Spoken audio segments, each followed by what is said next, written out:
नमस्कार मित्रांनो, मी प्रकाश गलांडे बीडकरच्या वतीनं साप्ताहिक चालू घडामोडी या सदरामध्ये आपलं सहर्ष स्वागत करतोय. आज आपण चर्चा करणार आहोत 16 सप्टेंबर ते 23 सप्टेंबर 2025 या सप्ताहातील चालू घडामोडीबद्दल. भारताने डिएगो गार्सियाच्या जवळ उपग्रह ट्रॅकिंग केंद्र स्थापन केले. भारत आणि मॉरिशस यांनी रणनीतिक डिएगो गार्सिया तळाजवळ उपग्रह ट्रॅकिंग केंद्र स्थापन करण्यास मान्यता दिली आहे.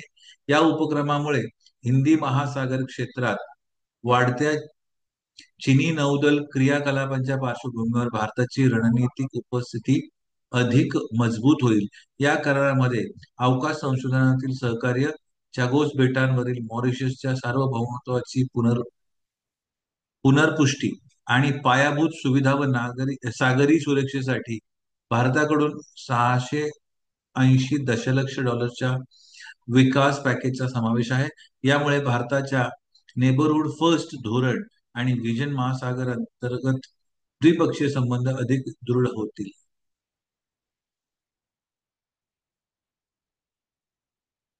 अमित शहा यांनी अहमदाबादमध्ये भारतातील सर्वात मोठ्या क्रीडा संकुलाचे उद्घाटन केले. केंद्रीय गृहमंत्री अमित शहा यांनी अहमदाबादच्या नारणपुरा येथे 825 कोटी रुपयांच्या खर्चाने उभारलेले भारतातील सर्वात मोठे आणि अत्याधुनिक क्रीडा संकुलाचे उद्घाटन केले. भारताला 2047 पर्यंत एक आघाडीचे क्रीडा राष्ट्र बनवण्याच्या सरकारच्या उद्दिष्टावर भर देताना शहा म्हणाले की अहमदाबाद आशियाची क्रीडा राजधानी होणार असून राष्ट्रकुल क्रीडा स्पर्धांसाठी एक प्रमुख ठिकाण ठरेल. या संकुलात जागतिक दर्जाचे जलक्रीडा केंद्र, अत्याधुनिक इनडोअर आणि आउटडोअर क्रीडा सुविधा तसेच खेळाडूंसाठी प्रशिक्षण आणि निवास व्यवस्था उपलब्ध आहे. गेल्या दशकात क्रीडा बजेट 1643 कोटी रुपयावरून 5300 कोटी रुपयापर्यंत वाढले आहे. भारतीय हवाई दलाने 2 लाख कोटींच्या राफेल विमान कराराचा प्रस्ताव मांडला.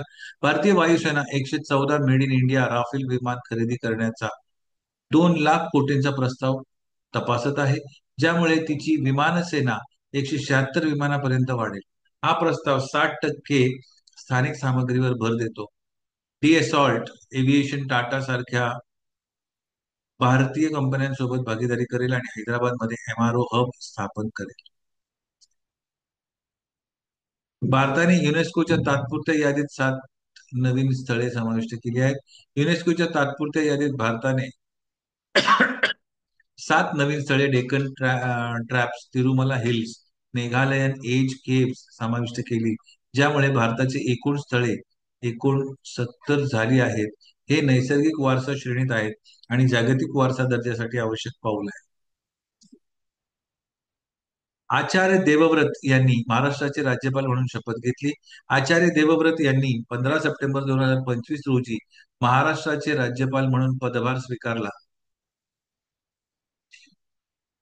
ज्याची शपथ बॉम्बे उच्च न्यायालयाचे मुख्य न्यायाधीश श्री चंद्रशेखर यांनी राजभवन मुंबई येथे घेतली, ज्यांची नियुक्ती राष्ट्रपती द्रौपदी मुर्मू यांनी केली आहे.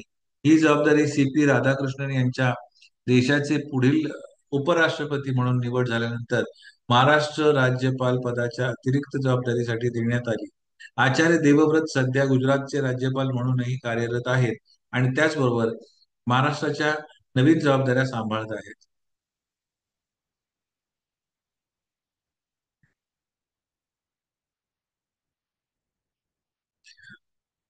अल्बानियाने जगातील पहिला AI कॅबिनेट मंत्री नियुक्त केला. अल्बानिया हे जगातील पहिले देश बनले आहे ज्याने AI आधारित कॅबिनेट मंत्री डेला नियुक्त केलाय. ही आभासी अधिकारी सार्वजनिक खरेदीचे निरीक्षण करते आणि 36,000 पेक्षा अधिक दस्तऐवज व 1,000 पेक्षा अधिक सेवा हाताळते. भ्रष्टाचार विरोधातील नवकल्पना म्हणून प्रशंसा मिळाली आहे, पण AI शासनातील जोखमी देखील सूचित केल्या आहेत. अमित खरे यांची उपराष्ट्रपती राधाकृष्णन यांचे सचिव म्हणून नियुक्ती केली गेली. सेवानिवृत्त IAS अधिकारी अमित खरे यांची उपराष्ट्रपती CP राधाकृष्णन यांचे सचिव म्हणून 3 वर्षांसाठी नियुक्ती झाली आहे. त्यांनी यापूर्वी उच्च शिक्षण सचिव म्हणून काम केले आणि राष्ट्रीय शैक्षणिक धोरण यामध्ये धोरणमध्ये भूमिका बजावली आहे. केरळ कॅडरचे चंद्रशेखर एस उपराष्ट्रपतींचे खासगी सचिव म्हणून नियुक्त झाले आहे. आनंद कुमार यांनी स्पीड स्केटिंग विश्वचषक स्पर्धेत भारताला पहिलं सुवर्ण पदक जिंकून दिले. चीनमध्ये झालेल्या स्पीड स्केटिंग विश्वचषक स्पर्धेत आनंदकुमार वेलकुमार यांनी भारताच्या इतिहासातील पहिल्यांदाच सुवर्णपदक जिंकले. त्यांनी सिनियर पुरुष 1000 मीटर स्पर्धेत 1:24 पूर्णांक 924 वेळ नोंदवत, म्हणजे 1 तास 24 मिनिटं 924 सेकंद वेळ नोंदवत हे यश मिळवले. त्याआधी 500 मीटर स्प्रिंट मध्ये त्यांनी कांस्य पदक जिंकले होते. त्यामुळे ते या काळात भारताचे पहिले सिनियर विश्वचषक विजेता झाले. त्याच दिवशी कृषी शर्मा यांनी ज्युनियर 1000 मीटर मध्ये सुवर्णपदक जिंकले, ज्यामुळे भारतासाठी डबल गोल्ड मिळाले आणि भारतीय रोलर खेळात ऐतिहासिक क्षण निर्माण झाला. माफ करा, हे 1 मिनिट 24 सेकंद असा वेळ आहे खरा तर. Extremely sorry. 1 minute 24 second, 24.924 second.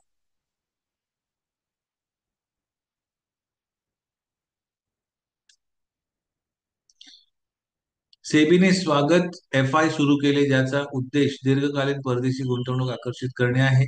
सेबीने स्वागत एफ-आय फ्रेमवर्क सुरू केले आहे, ज्यामुळे भारतात परदेशी गुंतवणूक सोपी, जलद आणि आकर्षक होईल. नोंदणीची वैधता 10 वर्षापर्यंत वाढवली. ऑन बोर्डिंगसाठी डिजिटल पोर्टल तयार केले आणि सर्व गुंतवणुकीसाठी एकच डीमॅट खाते वापरण्याची सुविधा दिली आहे. भारत 2025 मध्ये सर्वात जलद वाढणारी प्रमुख अर्थव्यवस्था राहणार आहे.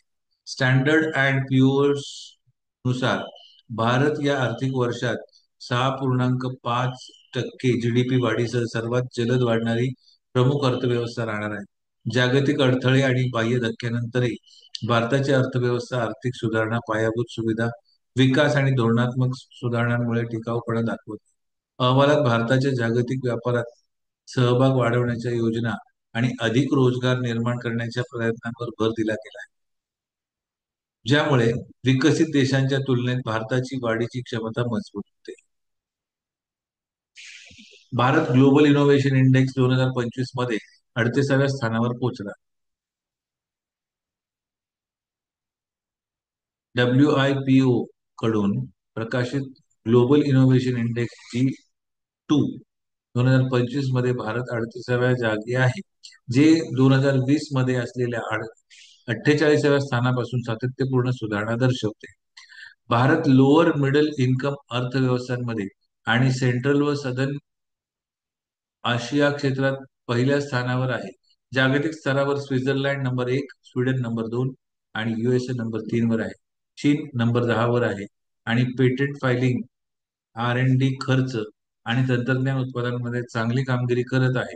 भारताची मुख्य ताकद knowledge and technology outputs number 22 आणि मार्केट सोफिस्टिकेशन नंबर 38 मध्ये आहे, तर बिझनेस सोफिस्टिकेशन नंबर 64 आणि इन्फ्रास्ट्रक्चर नंबर 61 मध्ये मागे आहे. भारताने 2025 मध्ये पहिल्या 6 महिन्यांमध्ये कार्बन डायऑक्साईड उत्सर्जनात घट नोंदवली. भारताच्या वीज उत्पादन क्षेत्रातील कार्बन डायऑक्साईड उत्सर्जन 2025च्या पहिल्या 6 महिन्यात इतिहासातील पहिल्यांदाच 1% घट नोंदवली गेली. हे कोणत्याही क्षेत्रातील कोविड-19शी संबंधित असलेल्या घटचे पहिले उदाहरण आहे. CREAच्या विश्लेषणानुसार त्यामागे हलके उन्हाळे, जोरदार पावसाळा आणि नूतनीकरणीय ऊर्जा क्षमतेत 25.1 गिगावॅट नोंदवलेली वाढ यांचा वाटा आहे. एकूण 9 TWH वीज उत्पन्न वाढले, तरीही कोळशावर आधारित उत्पादन 29 TWH ने घटले, ज्याची भरपाई सौर, वायू, जल आणि अणुऊर्जा स्रोतांमधून झाली. सौदी अरेबिया पाकिस्तान रक्षण करार म्हणजे काय? सौदी अरेबिया आणि पाकिस्तान यांनी एक ऐतिहासिक आपसी संरक्षण करार केला, म्युच्युअल डिफेन्स अग्रीमेंट. ज्यात नमूद केले आहे की कोणत्याही पक्षावर केलेले आक्रमण दोन्ही वर आक्रमण मानले जाईल. हे करार पश्चिम आशियातील तणाव वाढत असताना त्यांच्या धोरणात्मक भागीदारीला अधिक गहिराई देतो. हा करार सुरक्षा सहकार्य वाढवतो, ज्यात संयुक्त गुप्तचर माहितीची देवाणघेवाण, संरक्षण, लॉजिस्टिक्स आणि भविष्यात संयुक्त लष्करी सराव होण्याची शक्यता आहे, ज्यामुळे पारंपरिक व्यावहारिक संबंधांपेक्षा संधिस्तरीय भागीदारांकडे वळण झाले आहे.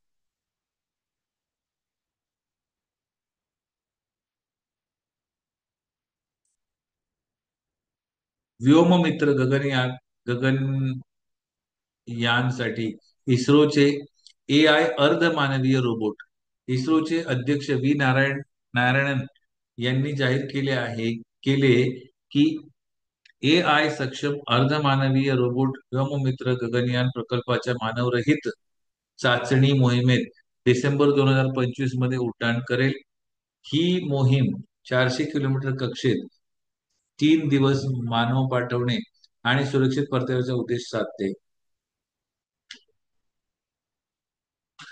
मोहिमेत तापमान, दाब, आर्द्रता, कार्बन डायऑक्साईड पातळी यांचा अभ्यास केला जाईल आणि सुरक्षित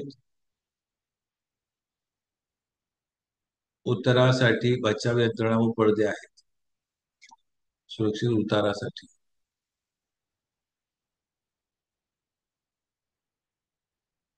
भारताच्या सार्वभौम क्रेडिट रेटिंगला जपानच्या R&I ने BBB प्लस पर्यंत उन्नती दिली. जपानच्या rating and investment information R&I ने भारताची सार्वभौम क्रेडिट रेटिंग BBB प्लस वर वाढवली असून स्थिर दृष्टिकोन ठेवला आहे. त्यांनी भारतातील मजबूत घरगुती मागणी, आर्थिक शिस्त आणि सुधारित बाह्य स्थिरतेचा उल्लेख केला आहे. याआधी S&P आणि मॉर्निंग स्टार DBRS ने देखील भारताची रेटिंग उन्नत केली होती.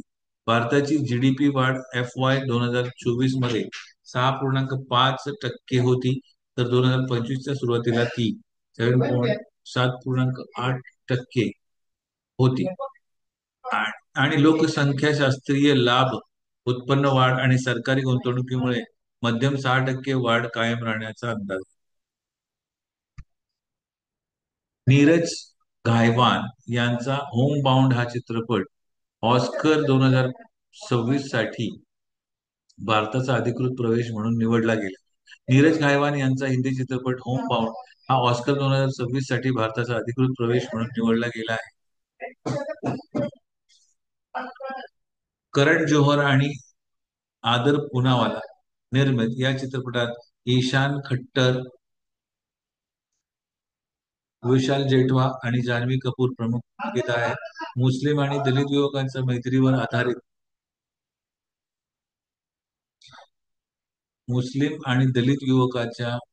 मैत्रीवर आधारित ही कथा कान फिल्म फेस्टिवल मध्ये स्टँडिंग ओव्हेशन मिळवून गेली असून मार्टिन स्कॉर्सेसी हे एक्झिक्युटिव्ह प्रोड्युसर आहेत. या चित्रपटाने आंतरराष्ट्रीय पुरस्कार जिंकले असून भारताला पहिला ऑस्कर मिळवून देण्याची अपेक्षा आहे. भारताने AI इम्पॅक्ट समिट 2026 आयोजित करण्यासाठी DPDP नियमांची अंतिम रूपरेषा निश्चित केली. भारत AI इम्पॅक्ट समिट 2026 चे आयोजन करणार आहे. केंद्रीय मंत्री अश्विनी वैष्णव यांनी लोगो आणि उपक्रम जाहीर करताना सांगितले की DPDP नियम अंतिम झाले असून लवकरच प्रकाशित. सध्या भारताकडे 38,000 GPUs आहेत आणि 500 पेक्षा अधिक डेटा व AI लॅब सुरू होणार आहेत, ज्यामुळे AI सर्वांसाठी उपलब्ध होईल व जागतिक नेतृत्व बळकट होईल. या परिषदेचे उद्घाटन पंतप्रधान नरेंद्र मोदी करतील आणि जागतिक नेते सहभागी होतील.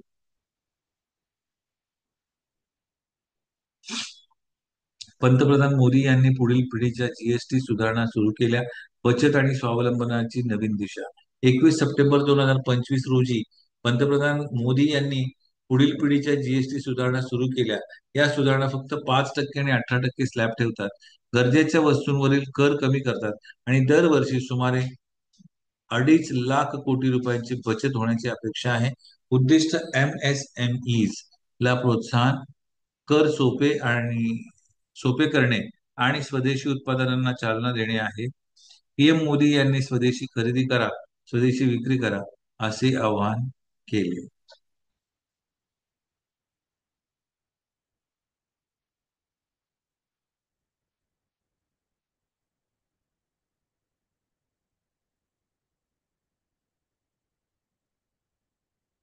भारताची नवमध्यमवर्गीय भारताचा नवमध्यमवर्गीय समाज कोण आहे? पीएम मोदी यांनी जीएसटी बचत उत्सवाच्या भाषणात स्पष्ट केले. पीएम मोदी यांनी 21 सप्टेंबर 2025 रोजी पुढील पिढीच्या जीएसटी सुधारणा सादर केल्या आणि नवमध्यमवर्गीय समाजवर भर दिला. सुमारे 25 कोटी लोकांचा हा वर्ग गरिबीपासून बाहेर आलेला आहे.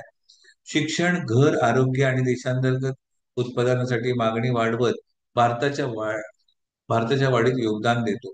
कर सवलती आणि कमी जीएसटी मुळे हा वर्ग आर्थिक योगदानकर्ता आणि सामाजिक उन्नतीचा प्रतीक आहे.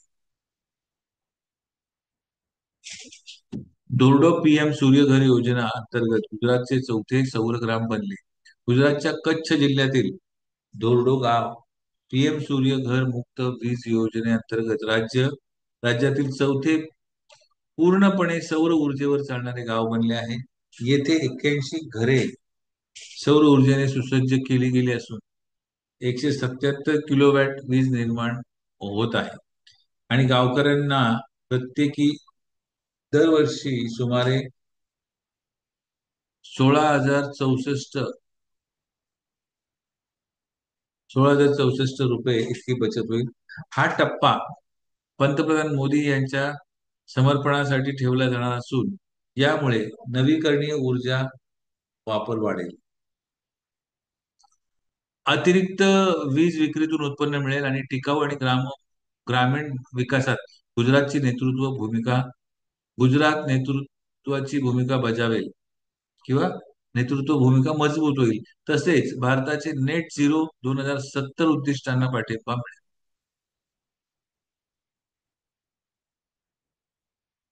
मोहनलाल यांना 2023चा दादासाहेब फाळके पुरस्कार देऊन सन्मानित केले.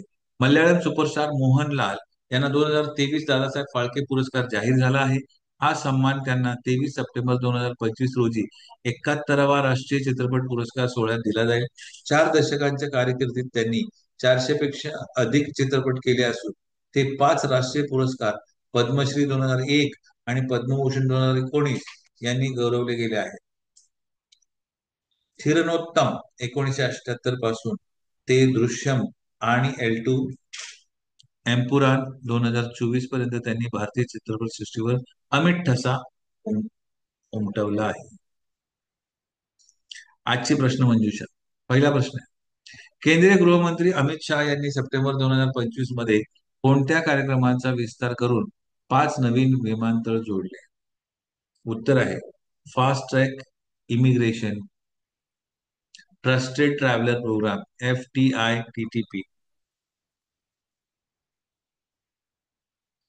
2025 एशिया कप कोणत्या फॉर्मॅटमध्ये आणि कोणत्या देशात खेळला जात आहे?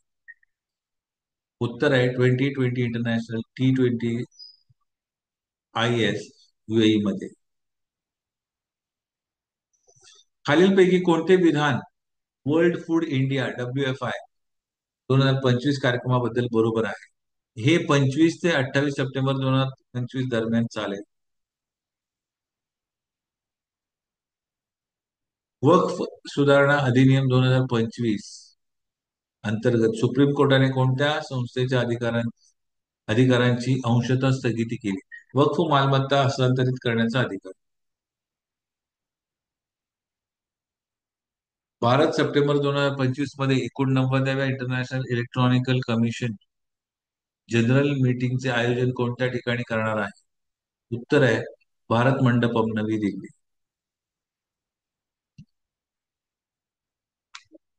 ज्ञान भारतम मिशन जे 15 सप्टेंबर 2025 च्या सुमारास सुरू केले त्याचे उद्दिष्ट आहे. काय उद्दिष्ट आहे? मित्रांनो, तुम्ही कॉमेंट बॉक्समध्ये या प्रश्नाचं उत्तर नक्की द्या. आणि आजच्या सत्रामध्ये इतकंच, आजच्या सदरामध्ये इतकंच. पुन्हा भेटूया पुढील सदरामध्ये. तोपर्यंत पाहत राहा बीएड युट्यूब चॅनल. धन्यवाद.